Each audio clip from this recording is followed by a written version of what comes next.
اعوذ باللہ من الشیطان الرجیم بسم اللہ الرحمن الرحیم ان اللہ وملائکتہ یصلون علی النبی یا ایہا الذین آمنوا صلوا علیہ وسلموا تسلیما اللہم صلی علی سیدنا و نبینا و شفیعنا و مولانا محمد وعلی آل محمد وبارک وسلم۔ محترم خواتین و حضرات، السلام علیکم۔ پیام صبح کے ساتھ ایک بار پھر حاضر میں ہوں آپ کا میزبان انیق احمد۔ خواتین و حضرات، پیام صبح میں ماہ مبارک کے حوالے سے یہ خصوصی پروگرامز کی ایک سیریز ہے جو جاری ہے۔ ہمارے ملک کے جید علماء روزانہ تشریف لا رہے ہیں اور ہمیں بتاتے ہیں، قرآن کریم کے ان موضوعات کے حوالے سے ہمیں سکھاتے ہیں اور یہ ہدایت اور روشنی ہم تک پہنچاتے ہیں۔ خواتین و حضرات، پورے ماہ مبارک میں یہ سلسلہ انشاءاللہ جاری رہے گا۔ آج کا ہمارا جو خاص موضوع، انتہائی اہم موضوع، وہ ہے رزق حلال۔ ہر جگہ ایک شکایت سننے کو ملتی ہے ہمیں اور آپ کو کہ رزق حلال، رزق حلال، رزق حلال، حرام پھیلتا جا رہا ہے۔ یعنی نوبت یہ آ گئی ہے یا یہاں تک آ گئی ہے کہ حلال اور حرام کے درمیان ایک فرق وہ مٹتا جا رہا ہے۔ اللہ اکبر، اللہ اکبر۔ ایک شخص سرکار دو عالم صلی اللہ علیہ وآلہ وسلم کی خدمت میں حاضر ہوا، بیت اللہ شریف کے پردے پکڑ کر دعائیں مانگ رہا ہے۔ وہ کہتا ہے میں دعائیں مانگتا ہوں، دعائیں قبول نہیں ہوتی۔ آپ فرماتے ہیں کہ تمہارا لباس حرام، تمہارا کھانا حرام، تمہارا پینا حرام، تمہاری دعائیں کیسے قبول ہوں گی؟ دعا کی قبولیت کا تعلق بھی رزق حلال سے ہے۔ خواتین و حضرات، رزق حلال کے حوالے سے ہمارا دین ہمیں کیا تعلیم کرتا ہے؟ رزق حلال کا حصول آسان ہونا چاہیے کسی بھی معاشرے میں یا کسی بھی ریاست میں۔ کیا ایسا ماحول اور ایسی سہولتیں حکومتیں فراہم کر رہی ہیں مسلم دنیا میں کہ حرام کمانا مشکل ہو جائے اور ہر چیز ایک سسٹمیٹک انداز میں چلتی رہے اور ہم حلال کھاتے اور کماتے رہیں، ہمارے کام بھی کہیں نہ رکیں، کوئی رشوت نہیں؟ خواتین و حضرات، بہت ساری باتیں اس ذیل میں ہوں گی، سیکھیں گے محترم مفتی عبداللہ نجیب صاحب سے۔ خواتین و حضرات، مفتی عبداللہ نجیب صاحب ہمارے ملک کا ایک جانا مانا نام، فارغ التحصیل دارالعلوم کراچی، اور وہیں تدریس کے شعبے سے آپ وابستہ ہیں۔ مفتی صاحب کو خوش آمدید کہتے ہوئے پروگرام کا آغاز اللہ تعالیٰ کے بابرکت نام سے سورہ مومنون اور آیت نمبر 51 اعوذ باللہ من الشیطان الرجیم بسم اللہ الرحمن الرحیم یا ایہا الرسل کلوا من الطیبات واعملوا صالحا انی بما تعملون علیم۔ صدق اللہ العظیم۔ اے پیغمبرو، کھاؤ پاک چیزیں اور عمل کرو صالح، تم جو کچھ بھی کرتے ہو میں اس کو خوب جانتا ہوں۔ مفتی صاحب، ہمارا آج کا موضوع رزق حلال۔ رزق حلال کے حوالے سے دین کیا فرماتا ہے اور یہ حلال طیب میں کیسے ڈھلتا ہے؟ بسم اللہ الرحمن الرحیم، نحمدہ ونصلی ونسلم علی رسولہ الکریم، اما بعد۔ بڑا اہم موضوع کا آپ نے انتخاب فرمایا ہے اور اس ماہ مبارک سے اس کی مناسبت بھی بہت زبردست ہے۔ رزق حلال کمانا یہ ایک ایسی چیز ہے کہ جس کو ہے تو دنیاوی کام، لیکن ہم اس کو عبادت میں بھی ڈھال سکتے ہیں۔ سبحان اللہ۔ آپ علیہ السلام کا ارشاد ہے، طلب رزق حلال، طلب کسب الحلال فریضۃ بعد الفریضہ۔ حلال کمانا، اس کی تگ و دو میں لگنا، یہ دوسرے درجے کے فرض میں سے ہے. سبحان یعنی پہلے درجے کے فرائض مثلا نماز، روزہ، زکوٰۃ، حج وغیرہ ہیں، لیکن اس کے بعد کا جو انسان کو زندگی گزارنے کے لیے جو ایک فریضہ ہے وہ حلال روزی کمانا ہے. اور انسان کے اوپر جو ہے دوسروں کے کفالت ہوتی ہے، دوسرے اس کی بیوی بچے یا اس سے پہلے اس کے ماں باپ، ان سب کی ذمہ داری اس کے اوپر آتی ہے. تو اس ذمہ داری سے سرخرو ہونے کے لیے ضروری ہے کہ وہ حلال کمائے. تو ویسے تو اگر کوئی شخص بغیر نیت کے کمائے گا تو اور حلال کمائے گا تو ٹھیک ہے، یہ ایک اچھی بات ہے. لیکن اگر اس وجہ سے کمائے کہ اللہ تعالیٰ نے میرے اوپر یہ فریضہ عائد کیا ہے اور مجھے اس کے ذریعے سے بہت سارے فرائض پورے کرنے ہیں، بہت سارے اپنے زیر کفیل لوگوں کی کفالت کرنی ہے، تو یہی کمانا جو ہے عبادت بھی بن جاتا ہے. ٹھیک ہے. مومن کے لیے تو اس میں ایک بڑا سنہرا موقع ہے کہ اپنی عام زندگی کو عبادت میں تبدیل کر دے.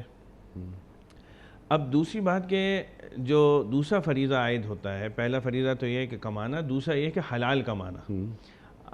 اللہ تعالیٰ نے ہمیں دین اسلام کے ذریعے سے ہر چیز کی ایک باؤنڈریز دے دی ہیں اور اس کے اندر رہتے ہوئے ہم کام کر سکتے ہیں. اسی طرح حلال روزگار کمانا، حلال کاروبار کرنا، بنیادی طور پہ زیادہ تر جو لوگ ہیں وہ دو چیزوں سے وابستہ ہوتے ہیں، یا تو کاروبار کر رہے ہوتے ہیں یا زیادہ تر لوگ ملازمت پیشہ ہوتے ہیں. تو ان دونوں میں اللہ تعالیٰ نے جو آپ علیہ السلام کے ذریعے سے ہمیں جو تعلیمات ملتی ہیں وہ یہ کہ ہمیں حلال کمانا ہے. آپ علیہ السلام نے بتا دیا کہ کن کن چیزوں میں ممانعت ہے، ہم نے اس کے قریب نہیں جانا. شراب کا کام نہیں کرنا، جوئے کا کام نہیں کرنا، سودی کام نہیں کرنا، کوئی ایسا کام جس میں جو ہے وہ جوا یا یہ کہ میسر وغیرہ یہ مبتلا ہوں تو ہمیں اس کے قریب نہیں جانا. باقی جو ہے ہمارے سامنے بہت سارے کھلے میدان ہیں، بہت سارے آپشنز ہیں کہ جس کو ہم اپنا کر حلال روزگار کما سکتے ہیں. اس ماہ مبارک سے اس کی اور بھی وابستگی اس طرح بھی ہے کہ یہ انسان سوچے کہ اگر میں روزہ تو رکھ رہا ہوں لیکن ساتھ میں جو روزہ کھول رہا ہوں وہ حرام مال سے اگر کھولوں تو سارے دن بھوکا پیاسا رہنے کا کوئی فائدہ نہیں. اللہ اکبر. تو ضروری یہ ہے کہ میں اس ماہ مبارک میں بھی جو اپنا عبادت کر رہا ہوں اس عبادت کو اللہ تعالیٰ کی بارگاہ میں مقبول ہونے کے لیے بھی ضروری یہ ہے کہ میں اپنا حلال کماؤں. اس کے علاوہ حدیث شریف میں آتا ہے کہ جو گوشت انسان کا حرام مال سے نشو و نما پائے اس کی سب سے زیادہ مستحق جہنم ہے. اللہ اکبر. تو یہ ہمارے اوپر فریضہ ہے کہ ہم جو چیز کمائیں وہ حلال طریقے سے کمائیں اور حلال کمائیں اور حلال طریقے سے کمائیں. اس لیے کہ اگر خدا نہ خواستہ لقمہ حرام ہمارے منہ میں گیا اور ہمارے گوشت کی، ہمارے جسم کی پرورش اس سے ہوئی تو اللہ کے نبی کے فرمان کے مطابق جہنم اس کی مستحق ہے. اللہ اکبر. اللہ اکبر. اچھا، یہ جو وعیدیں ہیں اور یہ جو برکتیں ہیں اور رزق حرام کی نحوستیں ہیں، ذرا اس جانب بھی آپ کچھ فرما دیجئے کہ جب ہم رزق حلال اپنے پیٹ میں ڈالتے ہیں تو کتنی برکتیں ہمیں حاصل ہو جاتی ہیں. اور رزق حلال، ایمان اور رزق حلال اور خوف خدا یہ سب ایک دوسرے سے پیوست ہیں. توکل رزق حلال سے ایک تعلق ہے، استقامت، صبر، شکر یہ ایک دوسرے سے جڑے ہوئے الفاظ ہیں. ذرا اس کو کھولیے اور یہ بھی خاص طور پر ہمارے نوجوانوں کو بتا دیجئے آپ یہ بات کہ جو میری قسمت میں اور آپ کی قسمت میں مال آمدنی لکھی ہوئی ہے وہ ہر حال میں ملے گی، وہ ہر حال میں ملے گی. اور کوئی بھی میری زندگی کی آخری سانس آنے سے پہلے میرے اس مال کو نہیں لے سکتا. اللہ اکبر. تو جب میں رزق حرام پیٹ میں ڈال رہا ہوں اس کا مطلب یہ ہے کہ وہ رزق حلال کی شکل میں مجھے ملنا تھا لیکن میں نے اپنے رزق حلال کو رزق حرام میں تبدیل کر دیا. اور ایک وقت اللہ نے رکھا تھا اس مال کے لیے، میں نے اس وقت کو ہٹا دیا، بالکل اس کو غیر اہم بنا دیا. یہ رزق حلال کی شکل میں آ رہا تھا میرے پاس لیکن میں نے اسے رشوت میں، سود میں وغیرہ وغیرہ جس جانب آپ نے اشارہ فرمایا اس جانب میں لے کے چلا گیا اور اپنے حلال کو حرام بنا دیا. ارشاد فرمائی. آپ نے بڑی اہم بات فرمائی. رزق حلال سے برکتیں حاصل ہوتی ہیں اور یہ برکتیں اگر آپ نے خود نہیں دیکھی ہوئی تو آپ یقیناً اپنے والدین یا بڑوں سے پوچھ سکتے ہیں، انہوں نے اس کو حاصل کیا ہوا ہے۔ سبحان اللہ۔ اچھا، برکت ایسی چیز ہے کہ جس کو میں ایک مثال سے سمجھانے کی کوشش کرتا ہوں۔ یہ 2+2 کے فارمولے سے سمجھنے والی چیز نہیں ہے، جی ہاں، اس کو تو آدمی کو آبزرو کرنے والی چیز ہے، ایکسپیرینس کرنے والی چیز ہے۔ میں اس کی مثال دیا کرتا ہوں کہ کسی سے اگر آپ یہ پوچھیں کہ چونسا آم اور لنگڑے آم میں فرق کیا ہے، یا چنبیلی کے گلاب میں اور وہ چنبیلی کے پھول میں اور گلاب کے پھول کی خوشبو میں کیا فرق ہے، تو الفاظ کے ذریعے سے اس کو بتانا بڑا مشکل ہے۔ ہاں، یہ بہت آسان ہے کہ آپ چنبیلی کا پھول بھی سونگھ لیں، گلاب کا پھول بھی سونگھ لیں، چونسا آم کھا لیں اور لنگڑا آم کھا لیں، تو آپ کو دونوں کا فرق پتہ چل جائے گا۔ اسی طرح یہ برکت ہے کہ اس کو ایکسپیرینس سے اس کا زیادہ تعلق ہے۔ برکت کا یہ مطلب ہرگز نہیں ہے کہ انسان کے پاس نمبرز زیادہ ہو جائیں، جی ہاں، بلکہ بیسیکلی اس کا تعلق اس بات سے ہے کہ آدمی کے کم نمبرز میں زیادہ کام ہو جائے۔ اور یہ ہم مستقل اپنی عام روزمرہ زندگی میں دیکھتے ہیں۔ میں ایک قلم جو ہے وہ خرید کے لایا 100 روپے کا، اور یہی قلم میرا بھائی 80 روپے میں لے آتا ہے، تو اس کے پاس برکت اس کو حاصل ہوئی کہ اس کو جو ہے وہی چیز بعینہ ہی کم پیسے میں اس کو حاصل ہو گئی۔ ٹھیک۔ تو ہم یہ سمجھتے ہیں آج کل کی مادی زندگی نے ہمیں کچھ ذہن میں اس طرح بٹھا دیا ہے کہ نمبرز جب تک زیادہ ہوں گے تبھی ہمارا فائدہ ہے، کم نمبرز میں ہم سسٹینیبل نہیں رہیں گے۔ یہ ایک بہت بڑی غلط فہمی ہے۔ اللہ تعالیٰ نے جو ہے وہ اصل میں برکت جو چیز ایسی ہے جو کم نمبرز میں بھی حاصل ہو کر انسان اس سے فائدہ مند ہو سکتا ہے۔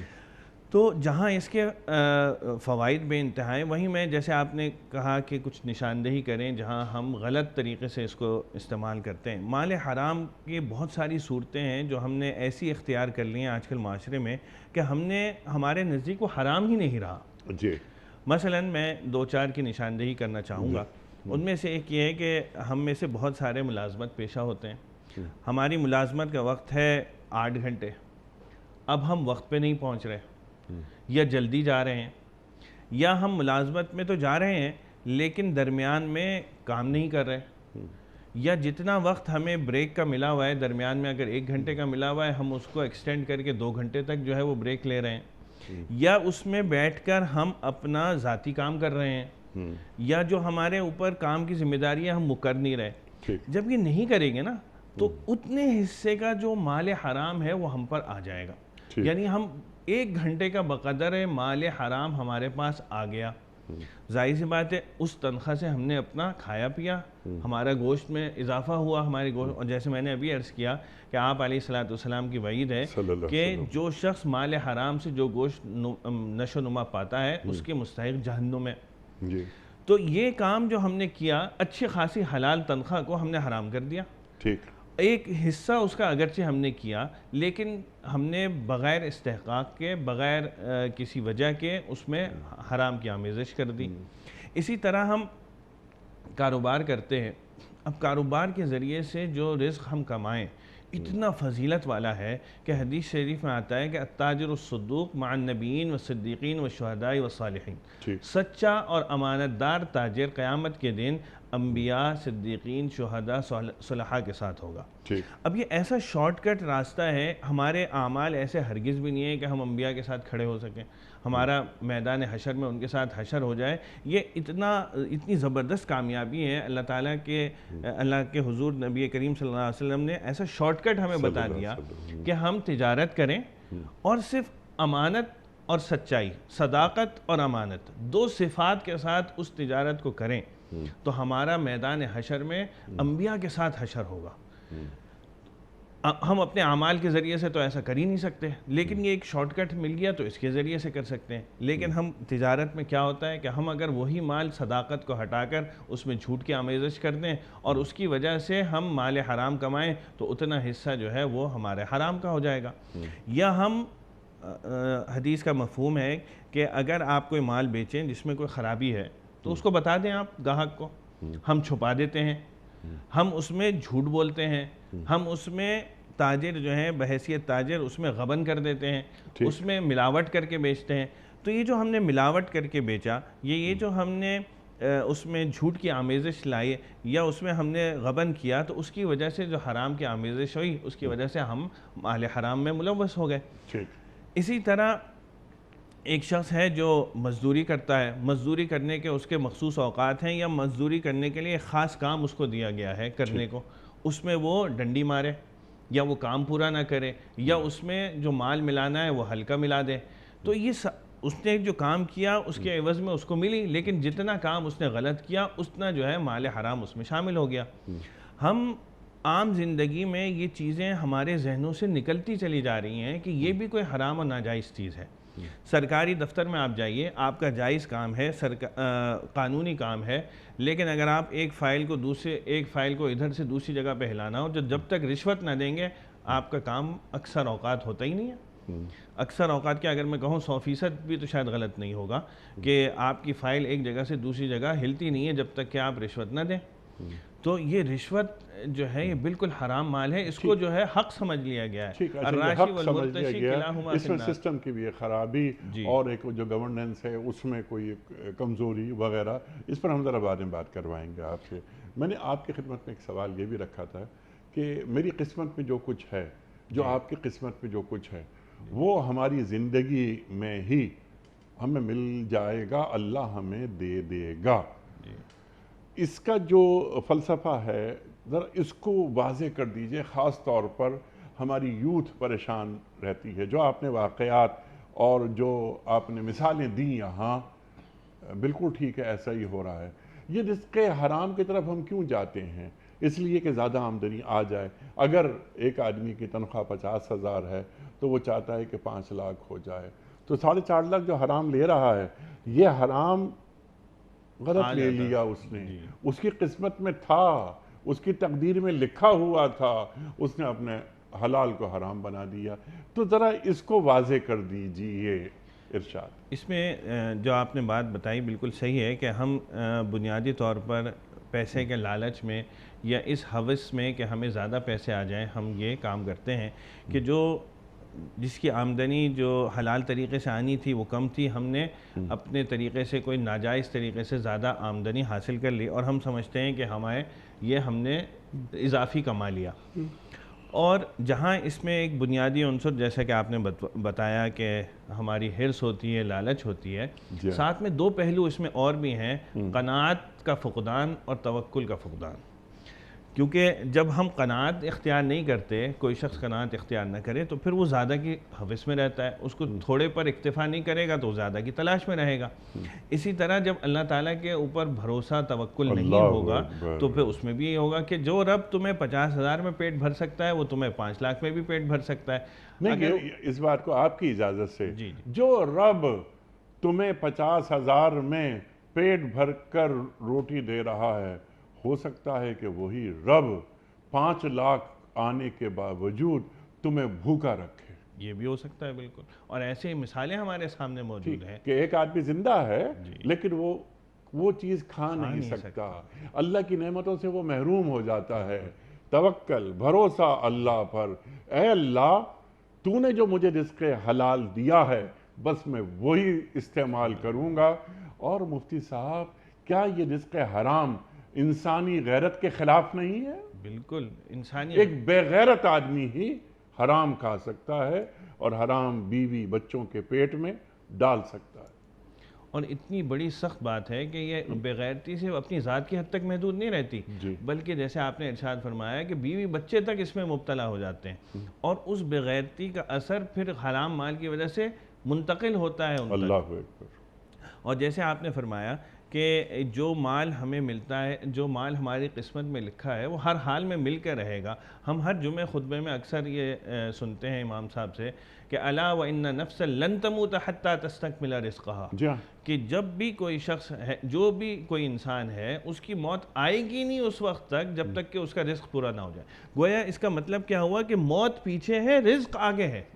رزق کی تکمیل ہوگی تو موت آئے گی، سبحان اللہ۔ رزق کی تکمیل نہیں ہوگی تو موت بھی نہیں آئے گی۔ تو ہمیں جو ہے، جو ہماری قسمت میں لکھا ہوا ہے، یہ اگر ہمارے دل و دماغ میں بیٹھ جائے کہ اللہ تعالیٰ نے میرے لیے جتنا رزق لکھا ہوا ہے وہ ہر حال میں ملے گا، تو میں اس کو حرام کرنے کے گناہ میں مبتلا ہو کر اپنے جسم کو جہنم کا ایندھن کیوں بناؤں؟ اس بغیرتی میں کہ حرام مال میں کماؤں اس میں کیوں مبتلا ہوں؟ اس بغیرتی کو اپنے بیوی بچوں تک کیوں منتقل کروں؟ اور جیسے یہ جو ابھی آپ نے آیت تلاوت فرمائی، اس میں بھی یہ تھا کہ یا ایھا النبی کلوا من الطیبات واعملوا صالحا، تو کلوا من الطیبات کا اثر یہ ہے کہ انسان نیک عمل کرتا ہے۔ سبحان اللہ، اگر سبحان جو ہے اللہ، مال حرام، ایک نیکی دوسری نیکی کو کھینچتی ہے، جب آدمی حلال کھائے گا تو اس کا دل و دماغ جو ہے نیکیوں کو کھینچے گا، وہ نماز بھی صحیح طرح پڑھے گا، وہ روزہ بھی صحیح طرح رکھے گا، وہ صلہ رحمی بھی کرے گا، وہ جھوٹ سے اپنے آپ کو بچائے گا بھی، جھوٹ سے بچانے کی کوشش کرے گا، بچانا آسان ہو جائے گا۔ اور اس کے برعکس اگر وہ مال حرام میں مبتلا ہوگا تو پھر دیگر گناہوں کو وہ کھینچے گا۔ وہ حرام مال کی نحوست یہ ہوگی کہ وہ دیگر گناہوں کو کھینچ کے اس کے پاس لائے گی۔ آج وہ حرام مال میں مبتلا ہو رہا ہے، کل کو وہ سود میں بھی مبتلا ہوگا، وہ کل کو دھوکہ دہی میں بھی مبتلا ہوگا، وہ پھر جھوٹ کی وجہ سے حرام مال، جھوٹ کے ذریعے سے مال حرام کمانے میں بھی مبتلا ہوگا، رشوت خوری میں بھی مبتلا ہوگا۔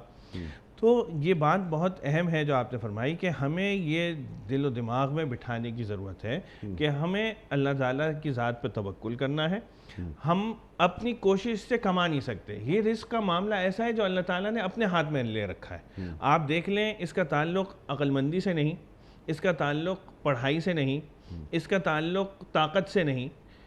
بہت سے ہم دیکھتے ہیں کہ جو کہ زیادہ ذہین نہیں ہوتے لیکن اللہ تعالیٰ نے ان کو بہت نوازا ہوتا ہے۔ بہت سے ایسے لوگ ہیں جو کہ پڑھے لکھے بھی ہیں، طاقتور بھی ہیں، ذہین بھی ہیں، لیکن جو ہے ان کے پاس ملازمت نہیں ہے یا ان کے پاس رزق کی وہ فراوانی نہیں ہے۔ تو اللہ تعالیٰ نے یہ معاملہ تو اپنے ہاتھ میں لے رکھا ہے۔ آپ نے بہت اچھی بات فرمائی کہ ایک تو فراوانی نہیں ہے، لیکن اس سے قبل آپ نے جو واضح کر دی بات کہ ایک چیز برکت بھی ہوتی ہے جس کو کوانٹیفائی نہیں کیا جا سکتا۔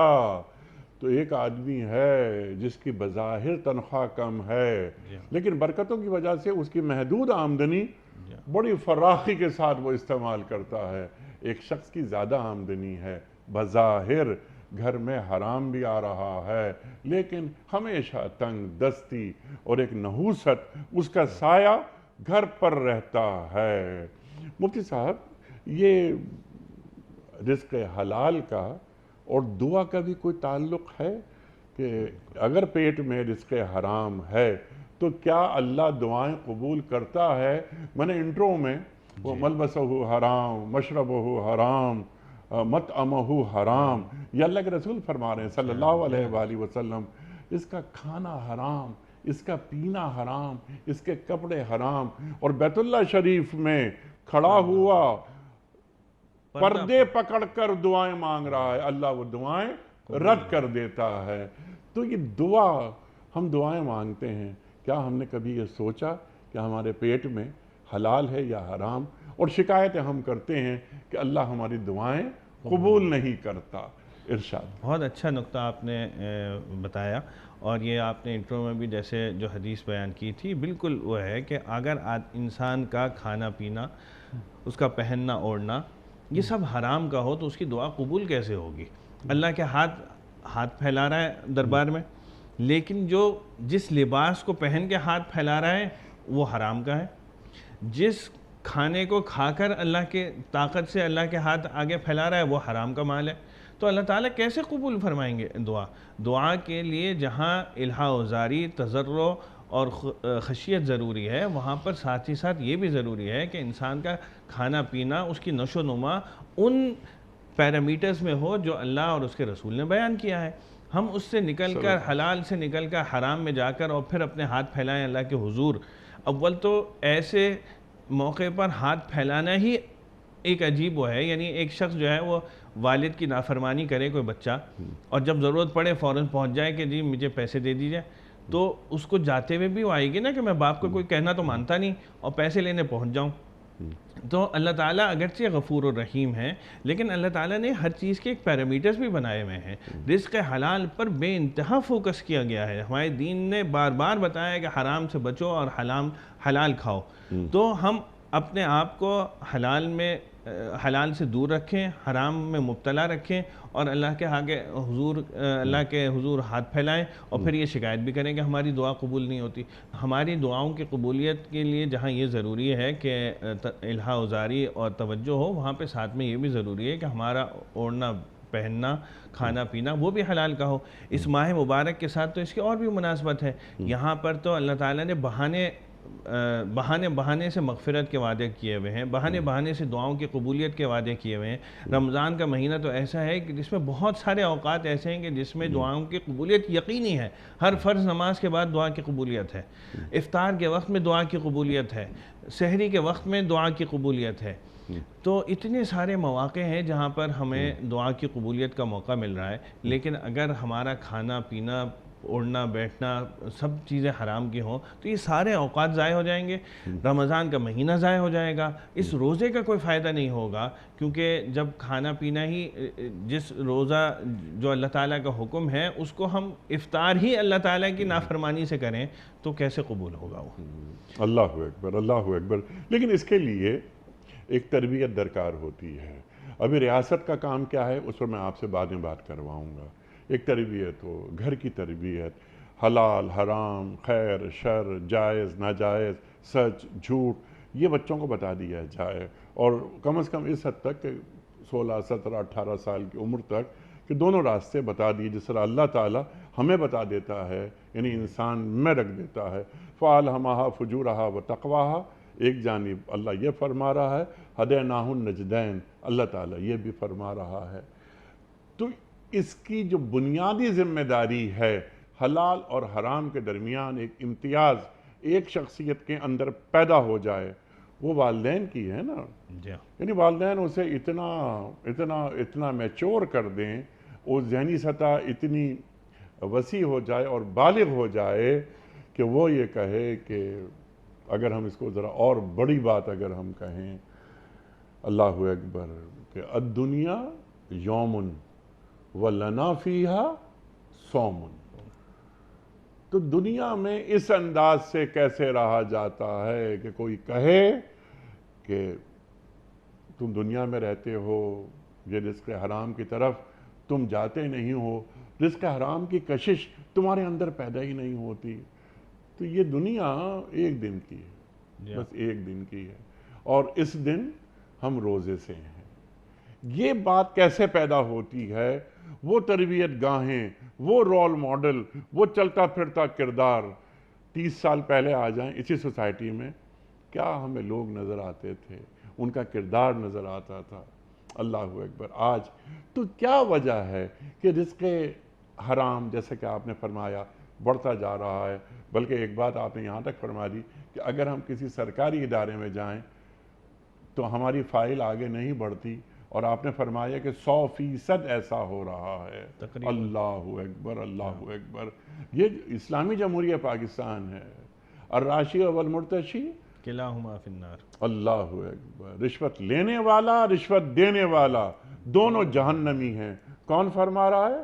جناب اللہ کے رسول صلی اللہ علیہ وآلہ وسلم۔ تو یہ بستیاں تو مسلمانوں کی بستیاں ہیں۔ کیسے ہو رہا ہے یہ جو دینی گرفت ہوتی ہے یہ ڈھیلی کیسے پڑ گئی؟ کون ذمہ دار ہے؟ بنیادی طور پر والدین، تعلیمی ادارے، ہمارے اساتذہ، ہمارے علماء، مساجد کا کردار، ارشاد۔ بالکل آپ نے صحیح بات فرمائی۔ دراصل جب بھی انسان کسی نہج پہ پہنچتا ہے، ایک تربیت کے نتیجے میں پہنچنا اس کے لیے بہت ضروری ہے۔ اگر وہ تربیت کا فقدان ہوگا تو اس کو وہ ساری باتیں میچور لیول میں بھی یاد نہیں رہیں گی، پتہ ہی نہیں ہوں گی۔ یہ بات جیسے میں نے عرض کیا کہ والدین کے لیے ضروری ہے کہ شروع سے ہی بچے کو حلال کھلائیں، حلال کمائیں، حلال کھلائیں، اور یہی بات اس کی تربیت میں کریں۔ خود بھی جب وہ قناعت پسند ہوں گے تو اسی کی تربیت اولاد کو بھی دیں گے۔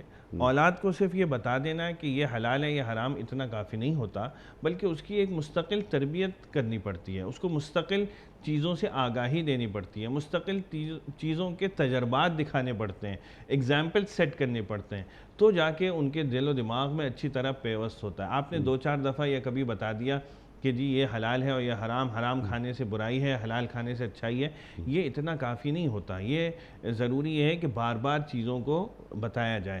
جیسے آپ نے فرمایا بنیادی اس میں جو عنصر ہے وہ والدین کی تربیت کا ہے، تو والدین جو ہے خود بھی حلال کھائیں، بچوں کو بھی حلال کھلائیں، اور قناعت کی قناعت جہاں خود اختیار کریں وہاں بچوں کو بھی اس کی تربیت دیں مستقل۔ دوسرے نمبر پر وہی ہے کہ جیسے آپ نے فرمایا کہ ہماری تربیت گاہیں، ہمارے اسکول، ہمارا تعلیمی نظام، کہ اس میں ہمیں بار بار یہ سکھایا جائے کہ ہمیں حلال کھانا ہے، حلال کمانا ہے اور اسی پر اکتفا کرنا ہے. ہمیں بلا وجہ حرام کی طرف جانا یا صرف لالچ کی بنیاد پر جانا یہ کسی طور پر بھی ہمارے ہاں پسندیدہ نہیں ہے. تیسرے نمبر پر مساجد اور علماء کا رول بھی آتا ہے کہ اس کے لیے ہم ان کے پاس جائیں، تربیت حاصل کریں. اور اسی طور پہ آخر میں سرکار کا بھی عنصر آتا ہے کہ وہ ایسا ماحول پیدا کرے کہ جس سے لوگ جو ہیں وہ آئیں، اور جہاں حرام جو چیز حرام ہے اس کو اجازت پر پابندی ہو، وہاں جہاں عناصر ایسے ہوں کہ جہاں حرام کے ذریعے سے کمایا جا سکتا ہو اس پر سزائیں ہوں. ٹھیک ہے، ایسے ماحول پیدا کیا جائے کہ اس کو حاصل کرنا مشکل ہو جائے. تو ظاہر سی بات ہے یعنی رزق حلال کمانا آسان ہو اور رزق حرام کمانا مشکل ہو جائے. آج معاملات کچھ اور نظر آ رہے ہیں.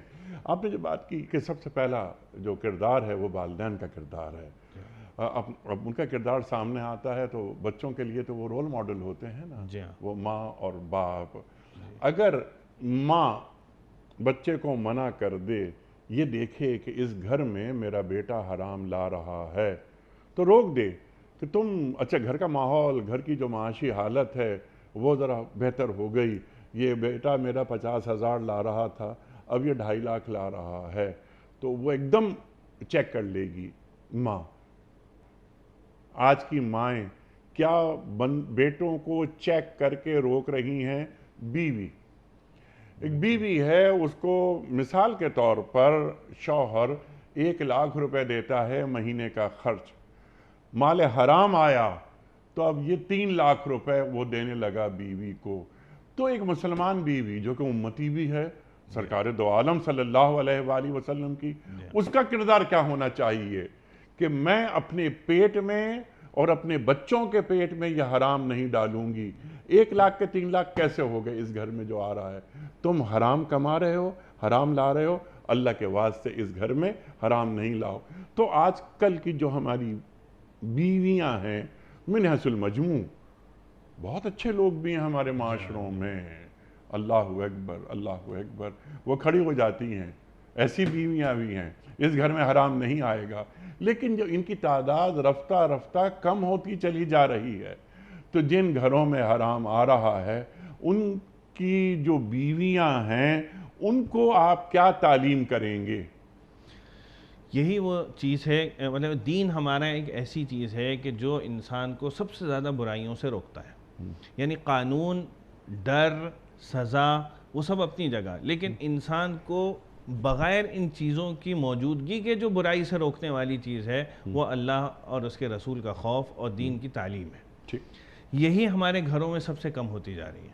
ہمیں ضرورت یہ ہے کہ اپنے گھروں میں دین کی تعلیم و تربیت اور اس کی ترویج کریں. یہ خواتین جو صحیح معنوں میں پلرز ہوتی ہیں گھر کی، جو بیویاں یا مائیں، یہ پورے گھر کیا خاندان کی پلر ہوتی ہیں. یہ بہنیں اور یہ بیٹیاں، جی ہاں، ان کے بغیر گھر نہیں چل سکتا، ان کے بغیر گزارا نہیں ہو سکتا. یہ وہ ہستیاں ہیں جو معاشرے کو بناتی ہیں. دیکھیں نا، انہی کے زیر تربیت نکل کر جو ہے وہ بچے نشو نما پاتے ہیں. باپ تو اکثر اوقات جو ہے وہ کمانے میں لگا ہوا ہوتا ہے. جو گھر میں جو تربیت ہوتی ہے وہ ماں کی جانب سے، بہن کی جانب سے، بیوی کی جانب سے ہوتی ہے. تو وہ اگر اس میں اپنا دینی کردار ادا کریں، اور جیسے آپ نے فرمایا کہ جب وہ قناعت کی زندگی اختیار کریں گی اور اس بات کو پیش نظر رکھیں گی کہ میرے گھر میں کوئی حرام مال نہیں آئے گا. شوہر اگر جیسے آپ نے مثال دی کہ 1 لاکھ روپے لا رہا تھا، اس کے بعد اچانک 3 لاکھ روپے لانے لگا، تو یہ اس پہ خوش بعد میں ہونا چاہیے. پہلے اس بات پر فکر ہونی چاہیے کہ آیا کیسے، یہ کہیں مال حرام کی صورت میں تو نہیں آیا. اگر خدا نہ خواستہ مال حرام کی صورت میں آیا تو اس کو وہیں روک دیا جائے کہ ہمیں یہ منظور نہیں، ہمیں وہ لاکھ بھی منظور نہیں اگر وہ جو ہے حرام طریقے سے آئے. ہمیں سب سے زیادہ جو فکر کرنی ہے وہ اللہ اور اس کے رسول کے احکام کی کرنی ہے۔ اس میں یہ تو نہیں کہہ سکتے کہ یہ اس کی وجہ سے کبھی بھی آدمی کو کوئی مشکل نہیں آئے گی، ہاں تھوڑی بہت کسی نہ کسی وقت میں، کیونکہ زندگی جو ہے وہ امتحان گاہ ہے، دنیا امتحان گاہ ہے، کہیں نہ کہیں آپ کو تھوڑی بہت مشکلات کا سامنا بھی کرنا پڑے گا، لیکن ایک دفعہ آپ اس مشکل سے گزر گئے، ٹھیک ہے، سَيَجْعَلُ اللَّهُ بَعْدَ عُسْرٍ يُسْرًا، یہ اللہ تعالیٰ کا وعدہ ہے قرآن کریم میں، تنگی کے بعد آسانی ضرور پیدا کریں گے۔ ٹھیک، اچھا اس کو تو مفتی صاحب آپ کی اجازت سے، یہ کیا تنگی ہے؟ اگر ایک چیز خشیت خداوندی کی وجہ سے میں ایک چیز کو ٹھوکر مار رہا ہوں تو میرے اس عمل کو اللہ تعالیٰ کتنا پسند کرتا ہے؟ اس کی وجہ سے تو انسان کا درجہ فرشتوں سے اوپر ہو جاتا ہے۔ تو پھر میرے لیے کیا آزمائش ہے؟ ہاں، میں اور آپ، ہم سب اللہ اور اللہ کے رسول صلی اللہ علیہ وسلم کو وہاں نظر آنا چاہیے جہاں وہ دیکھنا چاہتے ہیں، وہاں سے غیر حاضر نظر آئیں جہاں وہ دیکھنا نہیں چاہتے۔ حرام مل رہا ہے، دسترس میں ہے، اور ایک شخص، ایک مرد مومن اس حرام کو ٹھوکر مار دیتا ہے خشیت خداوندی کی وجہ سے۔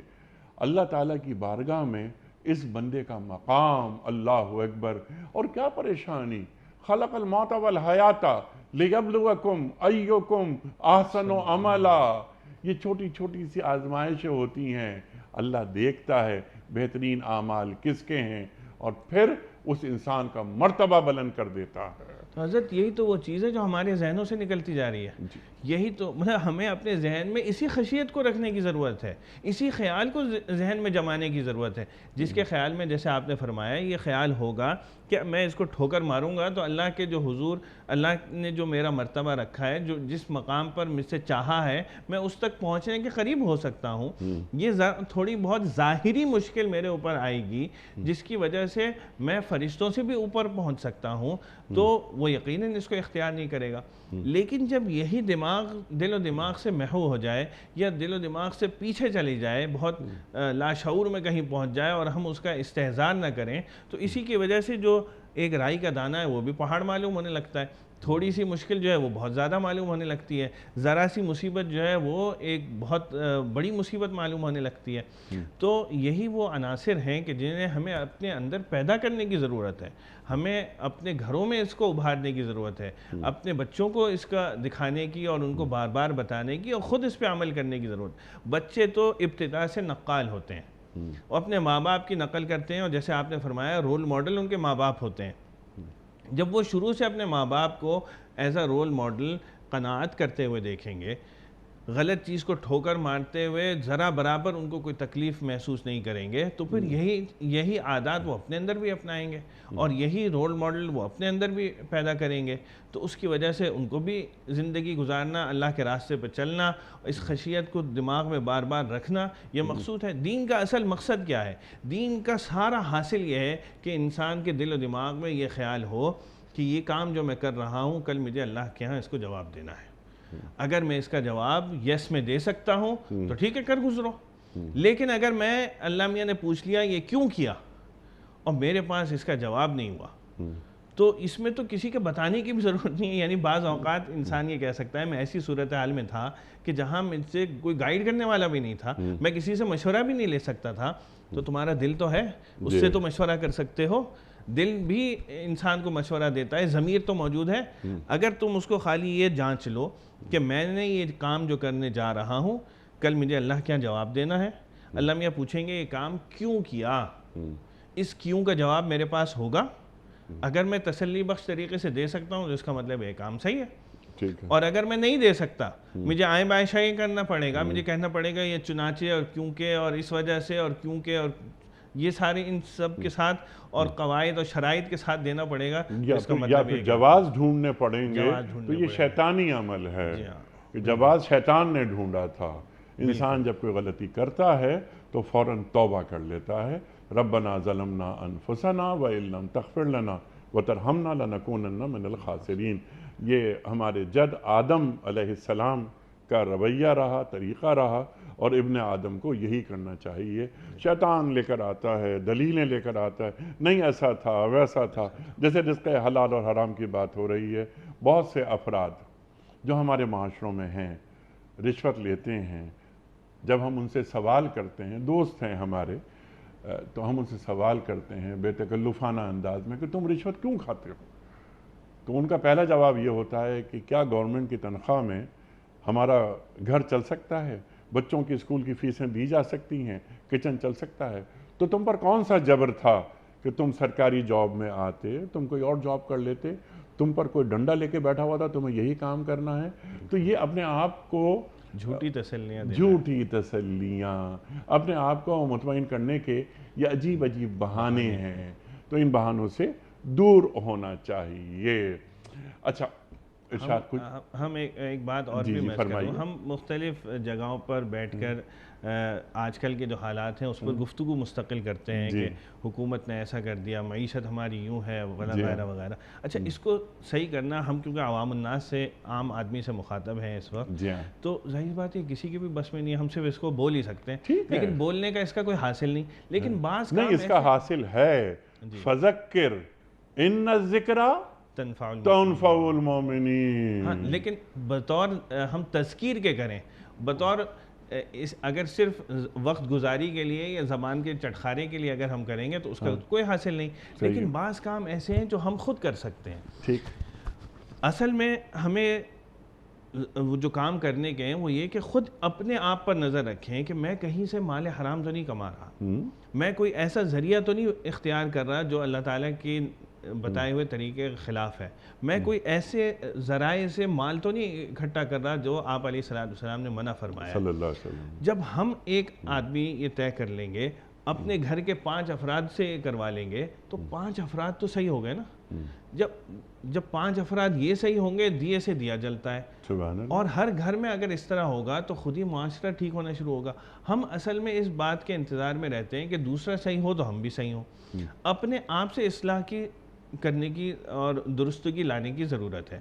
تو ہم جہاں اس پر اتنا وقت ضائع کرتے ہیں ایسی گفتگو میں جس کا کوئی حاصل نہیں، اس سے بہتر یہ نہیں ہے کہ ہم اپنے اوپر نظر رکھیں کہ میں نے کون سا طریقہ ایسا اختیار کرنا ہے جو اللہ اور اس کے رسول کے مطابق ہو۔ انسان جب رزق حلال میں وہمی بن جائے تو متقی ہو جاتا ہے۔ آدمی اگر وضو میں وہمی بنے نا تو بعض اوقات وہ بیچارہ نماز بھی چھوڑ دیتا ہے، لیکن اگر حلال اور حرام میں وہمی بن جائے تو متقی بن جاتا ہے، اور شیطان کبھی بھی ایسا نہیں چاہتا۔ چنانچہ آپ نے بہت کم ایسے لوگوں کو دیکھا ہوگا جو حلال اور حرام کے معاملے میں وہمی ہو، کیونکہ اگر وہ وہمی ہوگا یعنی اس حد تک کہ ہر بات کا خیال رکھے گا تو اس کے درجات بلند ہو جائیں گے، وہ متقی بن جائے گا، وہ اللہ تعالیٰ کے پسندیدہ بندوں میں شمار ہو جائے گا اس کا۔